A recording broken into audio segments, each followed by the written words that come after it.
નૈતિક શિક્ષણ ભાગ 2 આ પુસ્તક યુગ ઋષિ પૂજ્ય પંડિત શ્રીરામ શર્મા આચાર્યજીએ લખેલું છે.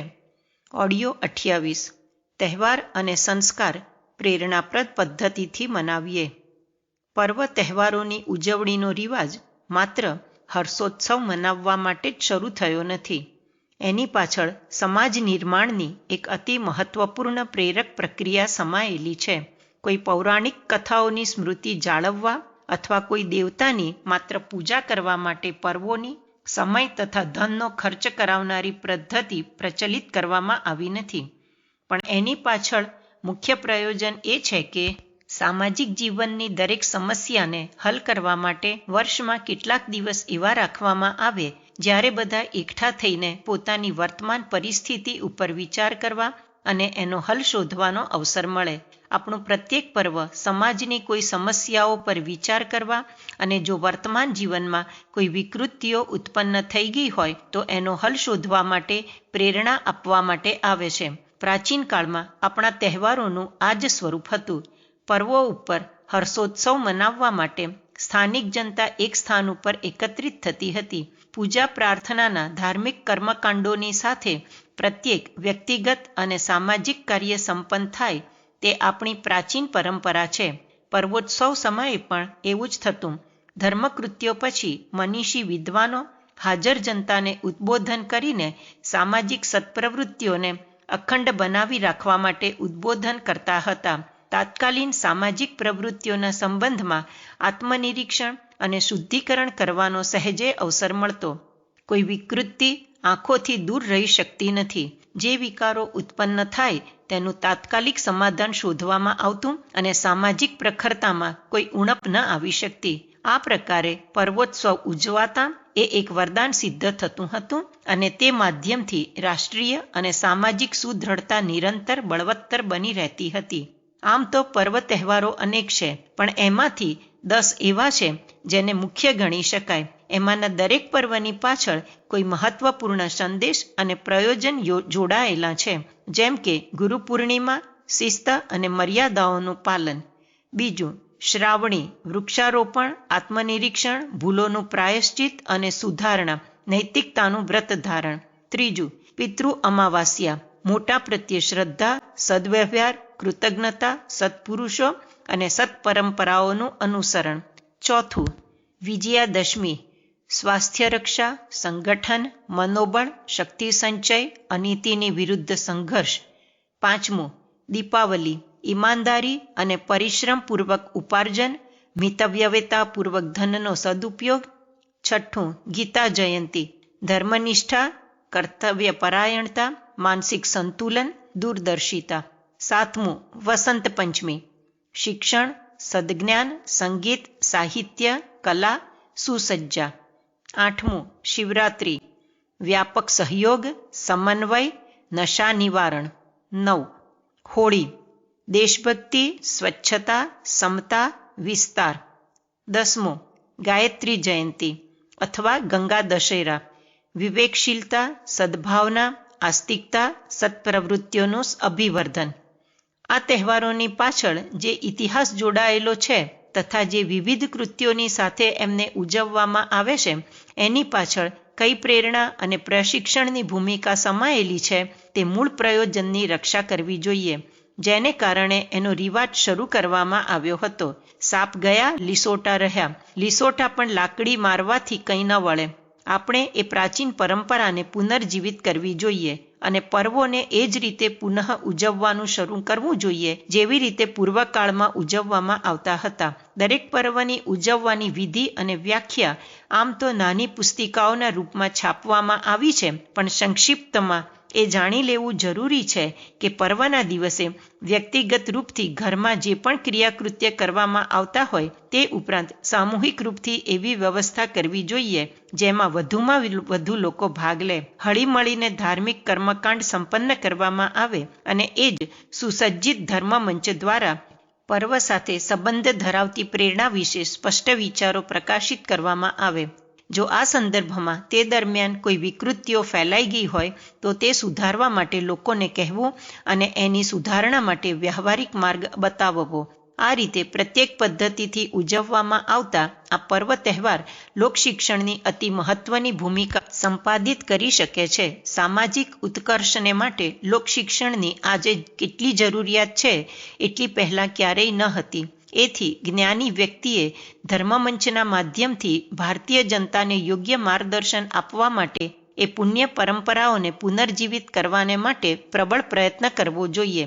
સમાજ શિક્ષણની જે જરૂરિયાત પર્વોત્સવ દ્વારા પૂરી થઈ શકે છે, એવી જ પરિવારના શિક્ષણની જરૂરિયાત સંસ્કારો દ્વારા સંપન્ન કરી શકાય છે. જન્મથી લઈને મૃત્યુ પર્યંત ભારતીય ધર્માનુયાયીઓ પોતાના સંસ્કાર કરાવતા રહે છે. એથી એમની સંસ્કારવાન પરંપરા અને સુસંસ્કૃત મનોભૂમિને નિરંતર અખંડ રાખી શકાય. પ્રાચીન કાળમાં 16 સંસ્કારો હતા. હવે તેમાંથી કેટલાક અસામાયિક થઈ ગયા છે. ગર્ભધાન સંસ્કાર હવે શક્ય નથી. એ જ રીતે કર્ણવેદ અનુપયોગી સમજવામાં આવે છે. આજની સ્થિતિને અનુરૂપ 10 સંસ્કાર પર્યાપ્ત છે. સમય ઉપર જો એમને સારી રીતે કરાવવામાં આવે તો તે વ્યક્તિને તો સુસંસ્કારી બનવાનો અવસર મળશે જ, ઘર પરિવારના સભ્યો તથા સમારોહમાં ઉપસ્થિત લોકોને પણ પોતાના કૌટુંબિક કર્તવ્યોની જાણકારી અને પ્રેરણા મળશે. આ પ્રશિક્ષણ વ્યવહારિક સમસ્યાઓનો ઉકેલ લાવવા તથા સંયુક્ત પરિવાર પ્રણાલીને ઉપયોગી બનાવી રાખવામાં બહુ જ સહાયક સિદ્ધ થશે. આ 10 સંસ્કારોમાં ઘણી પ્રેરણા અને શિક્ષણ સમાયેલું છે. જેમ કે પુંસવન, ગર્ભવતી સ્ત્રીને આ દિવસોમાં શારીરિક માનસિક સ્થિતિ બરાબર રાખવા માટે શિક્ષણ તથા ઘરના સભ્યોને તે સંબંધી શુભ વાતાવરણ ઉત્પન્ન કરવાની પ્રેરણા. નામકરણ, પરિવારના બાળકને સુસંસ્કૃત બનાવવાની વિધિ વ્યવસ્થાનું શિક્ષણ. અન્નપ્રાસ, બાળકની આહાર સંબંધી સતર્કતાની જાણકારી. મુંડન, બૌદ્ધિક અને ભાવનાત્મક વિકાસની પ્રેરણા. વિદ્યારંભ, શિક્ષણની ઉપયોગિતા, દિશા, પ્રયોજન અને ઉપલબ્ધિના આધારે સિદ્ધાંતોની વિવેચના અને બાળકને માટે યોગ્ય શિક્ષણની યોજના બનાવી દેવી. યજ્ઞોપવિત, માનવતાના મૂળભૂત આદર્શો, કર્તવ્યો અને આધારોને સમજાવવા અને પશુતા તેમજ દુષ્પ્રવૃત્તિઓથી બચવાની પ્રેરણા આપવી. લગ્ન, લગ્નનો ઉદ્દેશ્ય, કર્તવ્ય અને સફળતાના સિદ્ધાંતોથી પતિ પત્નીને પરિચિત કરાવવા. ગૃહસ્થાશ્રમની જવાબદારી નિભાવવાની પરિસ્થિતિઓ ઉત્પન્ન કરવા માટે બંને કુટુંબને શિક્ષણ આપવું. વાનપ્રસ્થ, સંતાનો સમર્થ થઈ ગયા પછી ઉત્તરાવસ્થા લોકસેવા માટે સમર્પિત કરવાની પ્રતિજ્ઞા. ઉપાર્જનની જવાબદારી ઘરના નવા સભ્યો ઉપર છોડીને પોતે પુણ્ય પરમાર્થના કાર્યોમાં લાગી જવું. અત્યેષ્ટિ, મૃત શરીરના યજ્ઞ સંસ્કાર. માનવ જીવનના અમૂલ્ય અવસરનો સદુપયોગ કરવાની ઉપસ્થિતિ લોકોને પ્રેરણા આપવી. મરણોત્તર સંસ્કાર, મૃત્યુ પછી ઘર પરિવારની યજ્ઞ વગેરેથી શુદ્ધિ, દિવંગત આત્માના સદ્ગુણોમાંથી શિક્ષણ, એના અધૂરા રહેલા કાર્યોને પૂરી કરવાની યોજના અને વ્યવસ્થા કરવી. પર્વોની જેમ આ સંસ્કારોનું પણ વિસ્તૃત કર્મકાંડ અને વિધાન છે, જેની નાની પુસ્તિકાઓ યુગ નિર્માણ યોજના દ્વારા પ્રકાશિત કરવામાં આવી છે. એને સ્થાનીય લોકાચારને અનુરૂપ બનાવી શકાય છે. મહત્વ કર્મકાંડનું નહીં, લોકશિક્ષણનું છે.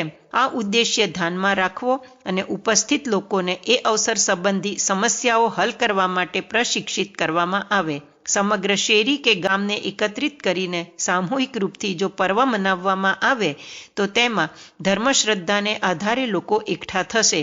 તો તે એકઠા થયેલા લોકોને તહેવારોમાં છુપાયેલા સમાજ નિર્માણના રહસ્યોને ચતુર્વક્તા સારી રીતે સમજાવી શકે છે અને સામાજિક રિવાજો અને વિકૃતિઓને દૂર કરવા માટે તથા સ્વસ્થ પરંપરાઓની સ્થાપના માટે મહત્વપૂર્ણ પૃષ્ઠભૂમિ બનાવી શકે. આ પ્રકારે પારિવારિક ધર્મગોષ્ઠીઓની પ્રથા સંસ્કાર મનાવવાની પરંપરાને પુનર્જીવિત કરીને ભારે સરળતાથી પ્રચલિત કરી શકાય છે. ઘર, પરિવાર અને પડોશના થોડા લોકો એકત્રિત થાય તો પણ તેમને વ્યક્તિ નિર્માણ અને પરિવાર નિર્માણની રીતિનીતિ સાથે સહમત કરી શકાય છે. જન્મદિવસ અને લગ્ન દિવસ ઉજવીએ. સર્વ અવતારો સહસ્ત્ર કલાઓવાળા પરબ્રહ્મના નાના નાના અંશો હોય છે. સામાન્ય મનુષ્યની તુલનામાં એમણે પોતાની અંદર વિશેષ સદ્ગુણ ધારણ કર્યા હોય છે. એથી આપણે એમની પૂજા તથા યશોગાન કરીએ છીએ. આમ તો દરેક મનુષ્ય ઈશ્વરની એક કલાનો અવતાર છે. જો તે પોતાના સ્વરૂપ અને મહત્વને સમજવા લાગે, પોતાની આંતરિક સ્થિતિને પ્રખર બનાવવામાં લાગી જાય, તો તે જ ક્રમથી પોતાની કલાઓનું અભિવર્ધન કરતો કરતો ઈશ્વર બનવાની પૂર્ણતા પ્રાપ્ત કરવાની દિશામાં તે જ ગતિથી ઊંચે જઈ શકે છે. વસ્તુતઃ આપણે સ્વયંને ભૂલી ગયા છીએ. હાડમાંસનું બનેલું હાલતું ચાલતું શરીર માત્ર પોતાની જાતને માનીએ છીએ. એથી શરીર સુધી જ પોતાની ગતિવિધિઓ સીમિત રાખીએ છીએ. શરીરને ભૂખ લાગે છે, એને પૂર્ણ કરવા કમાણી કરવી પડે છે. કમાણીની સાથે જ લોભ લાલચની બૌદ્ધિક વિકૃતિઓ જોડાઈ જવાથી એની બહુ જ લાંબી શૃંખલા બની જાય છે. આ કમાણીના ચક્કરમાં જીવનનો ઘણો ભાગ નષ્ટ થઈ જાય છે. જોકે આ કમાણી પાછળ રહેનાર માટે છોડવી પડે છે. પોતાને કંઈ કામ તો આવતી નથી. શરીરમાં 5 ઇન્દ્રિયો છે, એમને પોતપોતાના સ્વાદ છે. આ સ્વાદોની લાલચ મનને ઉદ્વિગ્ન કર્યા કરે છે. આ ઇન્દ્રિયોમાં એક અતિ પ્રબળ કામેન્દ્રિય છે. તે પોતાની કામના પૂર્તિને માટે મનને ખરાબ રીતે ઉદ્વિગ્ન કર્યા કરે છે. આ લલકમાં આપણે લગ્ન તો કરીએ છીએ, એ ઉપરાંત ઘણું ખરું યોગ્ય અયોગ્ય કરતા પણ રહીએ છીએ. એની પ્રક્રિયાઓના દબાણથી મનુષ્ય ઘાણીના બળદની જેમ ગઈગુજરી સ્થિતિમાં જઈ પહોંચે છે. નિર્વાહ પણ આજકાલ સરળ રહ્યો નથી. એમાં એટલી પ્રતિસ્પર્ધા, દ્વેષ, દુર્ભાવ, છળકપટ, અનીતિ તથા અત્યાચારની માત્રા વધી ગઈ છે કે તે વિકૃતિઓથી ઉત્પન્ન વિપરીત પરિણામો પણ પોતાની સાથે જોડાયેલા રહે છે. આ જ છે આજના જીવનનું સ્વરૂપ. આવું જ નકામું જીવન જીવતા આપણે દિવસો પૂરા કરીએ છીએ. રોતા રોતા ખાલી હાથે આવ્યા હતા અને એવી જ સ્થિતિમાં વિદાય થઈ જઈએ છીએ. મનુષ્ય જન્મ મેળવવો એ એક દુર્લભ સૌભાગ્ય છે. એમાં મહાનમાં મહાન સંભાવનાઓ તથા શક્તિઓ ભરેલી હોય છે. એમાં એવી તકો સમાયેલી છે કે પ્રાપ્ત ઉપલબ્ધિઓનો જો સદુપયોગ કરવામાં આવે તો હલકી પરિસ્થિતિઓમાં ઉત્પન્ન થયેલો મનુષ્ય એવા કાર્યો કરી શકે છે જેનાથી એને મહામાનવ, નરરત્ન, પૃથ્વીનો દેવતા, દેવદૂત અથવા સાક્ષાત ભગવાન કહી શકાય. આ પ્રકારની શ્રેષ્ઠ ગતિવિધિઓ અપનાવી શકવાની શક્તિ સરળ અને સ્વાભાવિક છે. કનિષ્ઠ જીવન જીવવામાં જેટલી ચતુરતા, ખેંચતાણ અને મુશ્કેલી આવે છે, એના 100મા ભાગ જેટલી પણ જીવનને ઈશ્વરની દિશામાં ચાલતા આવતી નથી. જીવનને ધન્ય બનાવી શકવાની યોગ્યતા, ક્ષમતા, બુદ્ધિ અને હિંમત મનુષ્યમાં પર્યાપ્ત માત્રામાં મોજૂદ છે. એક કલાનો ઈશ્વર અશક્ત ન હોઈ શકે. એની પાસે ઘણું બધું છે, પણ જે કંઈ છે એનો સાચો ઉપયોગ આપણે કરી શકતા નથી, કરવા ઈચ્છતા પણ નથી. આ વિટંબણાને જ માયા કહે છે. માયાની પકડમાં ફસાયેલા પ્રાણી કીડી મંકોડાની જેમ મરે છે અને આ અલભ્ય અવસર એમ જ ખલાસ થઈ જાય છે. માનવ જીવન જેવો મહત્વપૂર્ણ અવસર પશુઓ જે શરીરચર્યામાં વ્યતીત થઈ જાય તો એને એક દુર્ભાગ્યપૂર્ણ ઘટના જ કહી શકાય. વસ્તુતઃ આપણે આપણા સ્વરૂપને, કર્તવ્યને, ઉદ્દેશ્યને, ભવિષ્યને સાવ ભૂલી ગયા છીએ. શરીરની વાસના અને મનની તૃષ્ણા પૂરી કરવા માટે જ નિરંતર લાગી જઈએ છીએ. આત્માની જરૂરિયાતો વિશે વિચારવાની તો ક્ષણ માત્ર માટે પણ ફુરસદ મળતી નથી. બહુ તો એકાદ માળા ફેરવી નાખીએ અથવા થોડો સરખો પૂજાપાઠનો ખેલ કરીને સંતુષ્ટ થઈ જઈએ છીએ. આ બાલ સહજ ક્રીડાઓથી કંઈ પ્રયોજન પૂર્ણ થતું નથી. જીવન મળ્યું છે તો તેનો લાભ પણ લેવો જોઈએ. લાભ ત્યારે જ મળે જ્યારે આપણે એનું સ્વરૂપ, કર્તવ્ય અને લક્ષ્યને સમજીએ. આત્મવિસ્મૃતિને સમસ્ત પાપો અને દુઃખોની જનની કહેવાય છે. જ્ઞાનનો ઉપદેશ કરતાં તત્વજ્ઞાનીઓએ 1000 વાર એક જ ઉપદેશ આપ્યો છે કે પોતાની જાતને જાણો, પોતાના વિશે વિચાર કરો અને પોતાની સાચી દિશા નક્કી કરીને એના તરફ ચાલી નીકળો. આ નિરંતર વિચારવાનો એક મહત્વપૂર્ણ પ્રશ્ન છે અને એ સંબંધમાં અધિક ચિંતન કરવા માટે એક ભાવપૂર્ણ હર્ષોત્સવ સાથે જોડાયેલું એક પુનિત પર્વ પણ નિશ્ચિત છે. એનું નામ છે જન્મદિન. વ્યક્તિગત જીવનમાં જન્મદિનથી વધુ સારો સંતોષ, ઉલ્લાસ અને પ્રકાશથી ભરેલો તહેવાર બીજો કોઈ નથી.